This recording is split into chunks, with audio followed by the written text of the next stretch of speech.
Welcome and thank you for standing by. At this time, all participants are in a listen-only mode. Today's webinar is being recorded and the recording will be posted publicly. If you have any objections, you may disconnect at this time. Now I'd like to turn the call over to Ms. Erlene Dow. Thank you, Misty.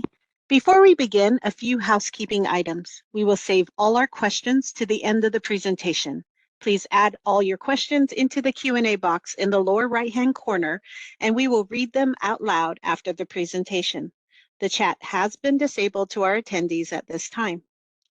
Good afternoon, everyone, and thank you for joining us for the April Local Employment Dynamics, or LED webinar. On behalf of the U.S. Census Bureau and the LED Partnership, in collaboration with the Council for Community and Economic Research and the Labor Market Information Institute, it is my pleasure to welcome Bryce Hill as he presents Mom and Pop Shops Lead Job Recovery from Economic Downturn After COVID-19. The Census Bureau's quarterly workforce indicators, or commonly known as the QWI dataset, indicates that small businesses with fewer than 50 employees create the majority of the new jobs in the state of Illinois.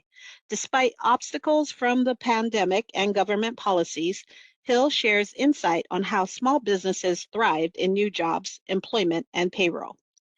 Bryce Hill is the Director of Fiscal and Economic Research with the Illinois Policy Institute, where he focuses on policy issues affecting the state of Illinois. Prior to joining the Institute in 2018, Bryce served as an economic research assistant at the Buckeye Institute in Columbus, Ohio. I'd like to turn the call over to Bryce. Bryce, you may begin. All right, thank you so much, Arlene, and everyone at the Census Bureau for having me.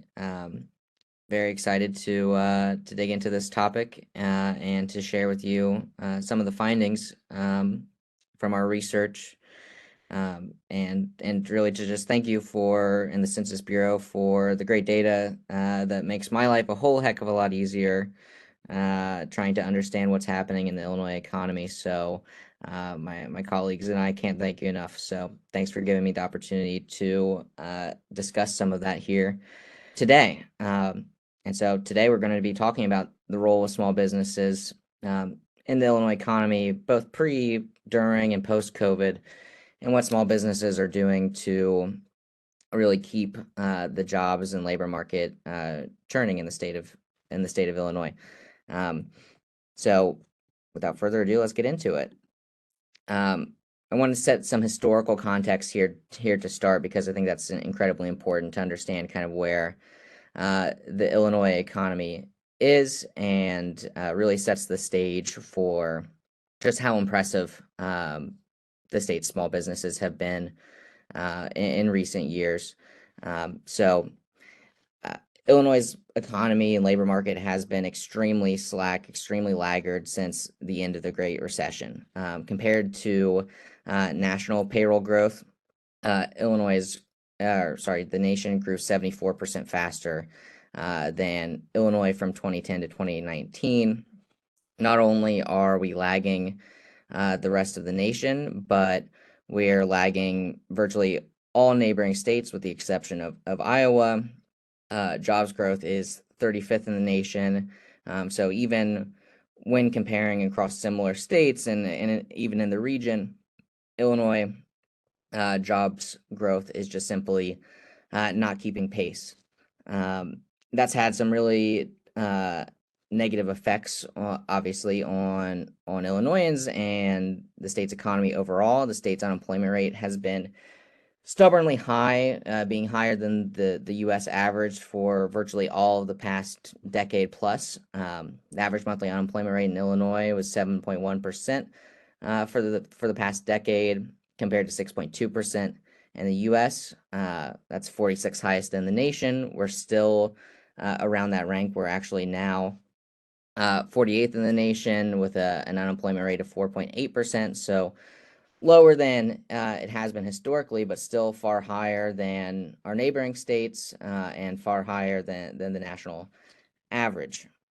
This has left Illinoisans unemployed more frequently, but also for longer durations, and it's left the state's labor market extremely slack. We have an average job opening rate That's relatively low, 45th in the nation, 3.3% in any given month, basically, for the past decade. But the number of people who are unemployed to fill those jobs is one of the highest in the nation. Illinoisans are searching for work and they're not able to find them, and they're not matching into jobs like they are in some of our neighboring states. And all of this is in the backdrop of Illinois' population declining. Illinois was one of the very few states to see their population decline over the past since 2010 through 2019.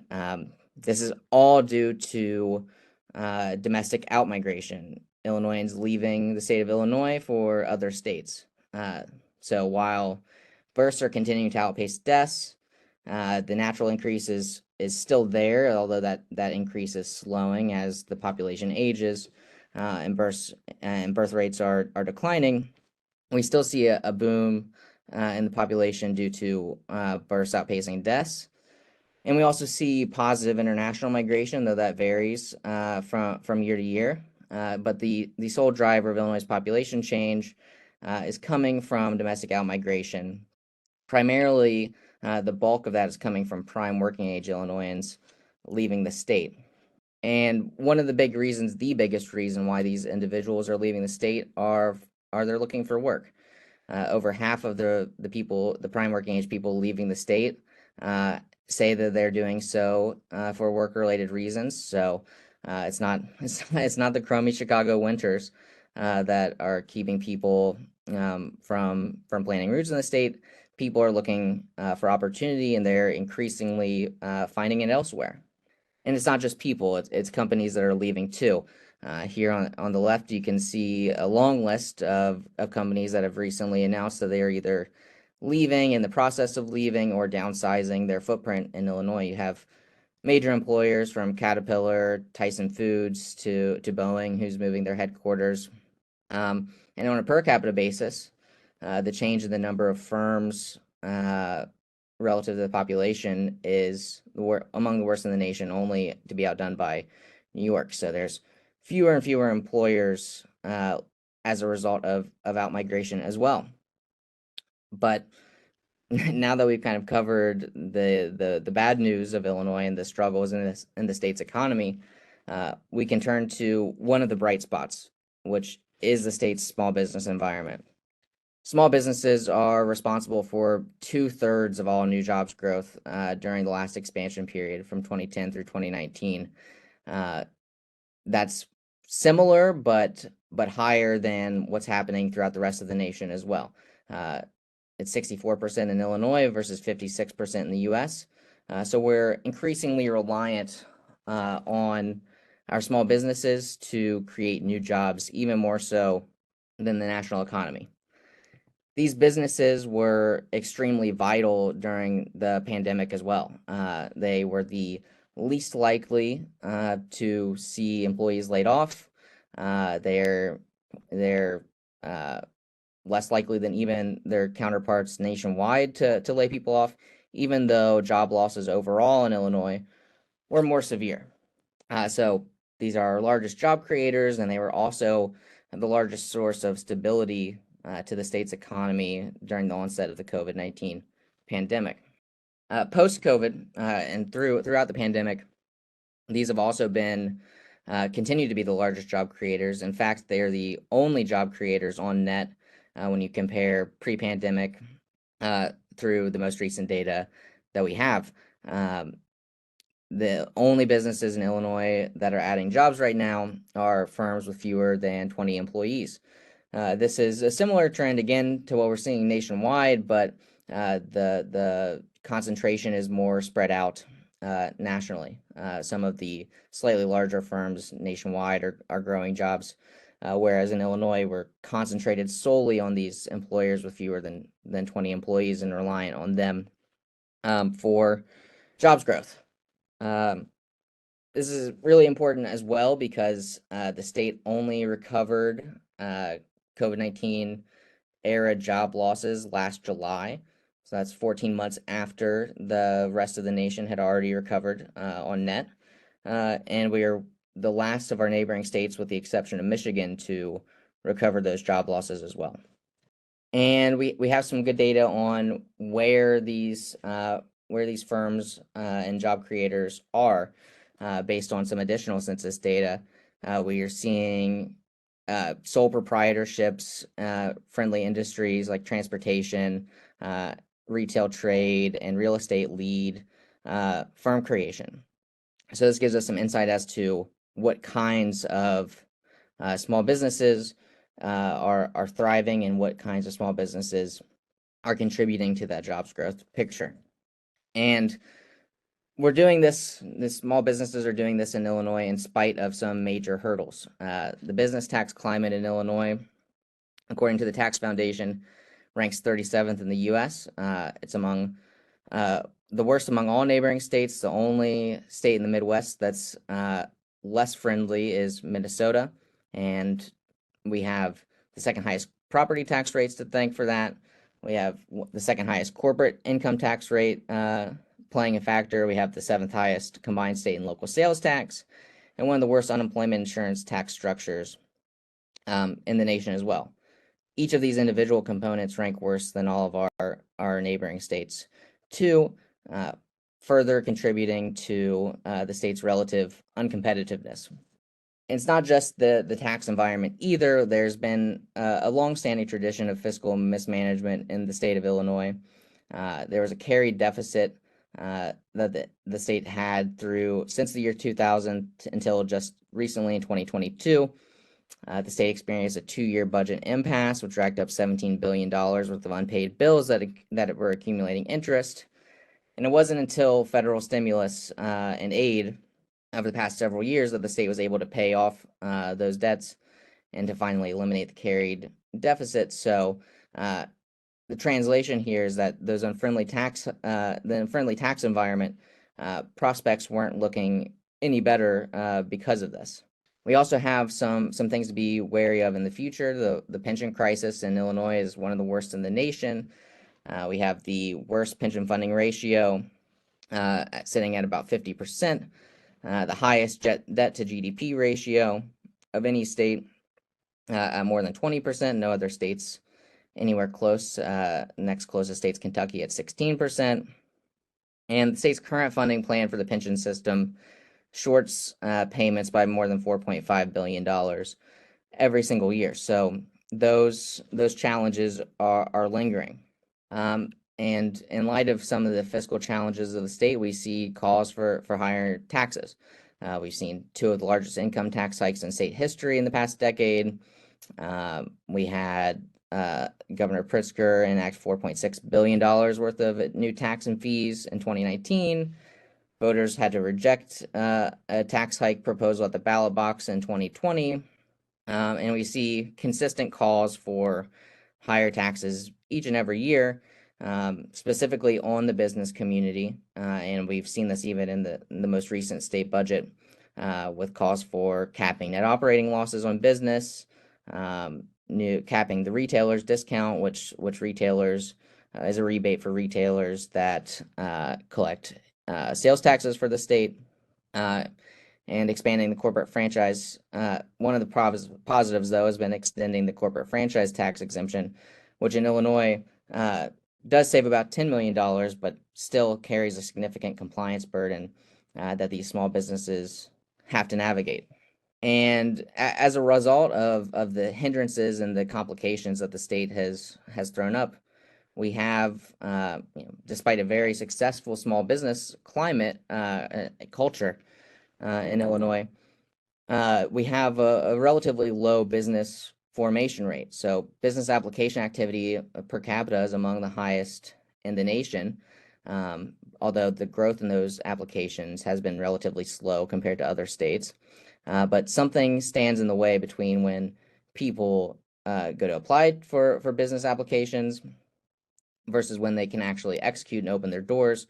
We have one of the lowest business formation rates in the region.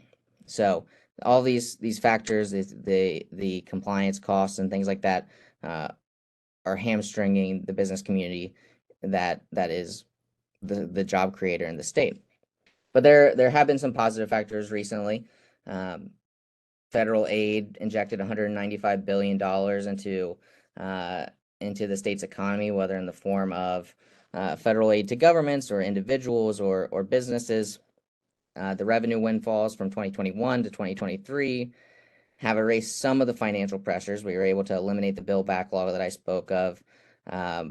We were able to build up some sort of a rainy day fund, but the underlying issues are reemerging. We're projecting currently budget shortfalls of $900 million to $1.7 billion through 2029. So those threats are still looming for the business community as well. But there's also some really great natural endowments that the state of Illinois has, a highly skilled labor force with world-class institutions, both in central Illinois and also in the Chicago area, access to the third largest interstate highway system, second largest rail network, the largest inland port in North America, and demand for labor. The 2023 average monthly job opening rate was 6.1% in Illinois versus 5.7% nationally. So we are looking to expand, and small businesses are one of the main reasons why. And when we look to the future of where jobs growth is going to be, we have some projections from the state's Department of Employment Security showing that the information sector, leisure and hospitality, and trade, transportation, utilities are going to be the largest area of demand for new jobs in the future. We expect small businesses are going to continue to play an outsized role in job creation in these industries. And we also, in spite of the challenges being faced in the state, the high unemployment rate, low jobs growth, entrepreneurship is often counter-cyclical, meaning that entrepreneurship is often born out of necessity. So we are likely seeing some of that. The small business community in Illinois is incredibly resilient, and we expect the community to continue to thrive and add jobs in spite of the challenges that are currently being posed by the state. And I'm happy to take any questions or comments. Before we get to the questions, the presentation will be accessible on the Census Academy website at census.gov/academy under the webinar tab in a couple of weeks. The link has been added to the chat. Again, please type all of your questions in the Q&A and keep your questions pertaining to the presentation. The chat has been disabled to our attendees. So, Bryce, for our first question, this is from Nicole. Could you explain a bit more about what you mean by the tax structure of unemployment insurance and how that differs from other states? Sure. So during the pandemic, the state's unemployment trust fund was depleted. We took on some federal aid to help repay the trust fund. But because the state didn't pay back those funds in a timely manner, it automatically triggered a unemployment insurance tax rate hike. So unemployment insurance taxes in Illinois went up. I don't recall the exact rates off the top of my head, but the state's own imposed unemployment insurance tax rates have been increasing in recent years. Thank you. To the next question from Robert Press. Is there a difference in these numbers for the Chicago area and the rest of the state? So while I don't have it for, I don't have data on that for firm size and job creation between statewide and the local level.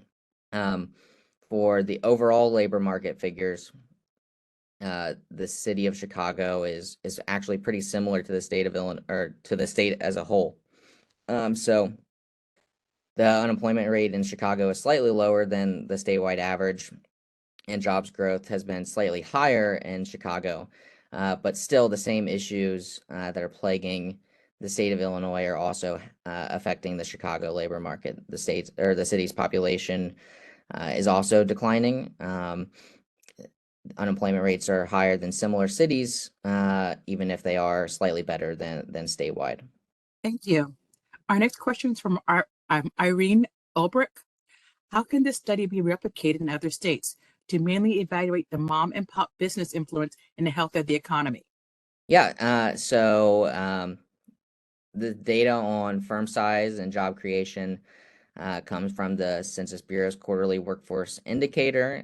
They publish a series of metrics there. We've looked at net job creation historically to compile these factors. They're the metric that most closely align with overall jobs growth published by the Bureau of Labor Statistics. So you can manipulate the data in multiple ways through the quarterly workforce indicators website, but you can also pull the data directly from there and use whatever platform of your choice to investigate further. So you can do that for all 50 states. You can do it for select industries, really a bunch of different ways. That's the starting place, at least, for how to replicate this for other states. Thank you. That's the last of our questions. Okay, great. Thank you, everyone, for joining us this afternoon. And thank you to our speaker, Bryce Hill, for this excellent presentation. Bryce, would you like to make any closing remarks?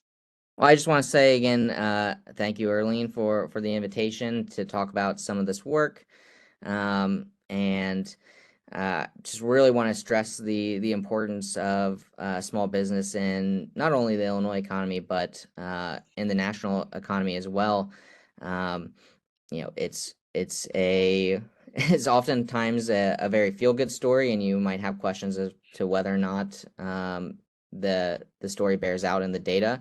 And fortunately here, it does. So I think that all of this really just highlights the importance of fostering a healthy environment for small businesses, which are the largest job creators nationally and in Illinois, to thrive. So I would encourage everybody to consider those when you're shopping around and when you are engaging with your local officials. They need our support, and they're an incredible resource for us. All right, well, thank you so much, Bryce. This concludes the April LED webinar. Please join us next month on the fourth Wednesday, May 22nd at 1:30 p.m. Eastern Time, when Maggie Smith presents Has the Gender Gap Improved Since COVID-19? Information will be available at census.gov Academy under upcoming webinars. Be sure to register for this webinar. I'd also like to invite you to the 2024 Local Employment Dynamics Partnership Workshop, May 14 through 16, beginning each day at 12 p.m. Eastern Standard Time. I've added the link to the chat for more information. Upon exiting this webinar, you will receive a pop-up to an evaluation. We would appreciate that you take the time to answer the questions so we may better serve you with future webinars. On behalf of the U.S. Census Bureau and the LED Partnership, thank you for joining us. Until next time, enjoy the rest of your afternoon, and thank you for spending your time with us. This concludes today's webinar. Thank you for your participation. You may disconnect at this time.